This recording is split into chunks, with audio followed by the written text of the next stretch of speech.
नमस्ते, म पुष्पा जोशी, विपिन जोशीकी बहिनी र अहिले म सामाजिक सञ्जालमा कस्तो नराम्रो कुराहरू सुनिरहेकी छु। मेरो दादा कहिले कोही डेथ प्रिडिक्सन गर्छ, कहिले कोही विपिन जोशीको यस्तो भयो उस्तो भयो जेपिटी न्युजहरू फैलाइराख्नु भएको छ।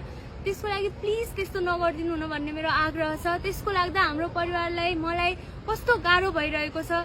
प्लिज एउटा मानवता देखाइदिनुस् र त्यस्तो भिडियो चाहिँ पोस्ट नगरिदिनुस्।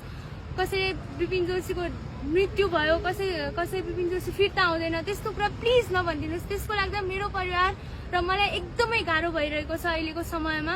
र कसैले त विपिन जोशी फिर्ता नै आइसक्नु भयो भनेर एआई मार्फत कस्तो भिडियोहरू बनाइराख्नु भएको छ। एआई युज गरेर विपिन जोशी एयरपोर्टमा हुनुहुन्छ, विपिन जोशी फिर्ता नै आइहाल्नु भयो भन्ने कुराहरू, त्यस्तो भिडियोहरू बनाइराख्नु भएको छ। प्लिज यस्तो कुरा नगरिदिनुस्।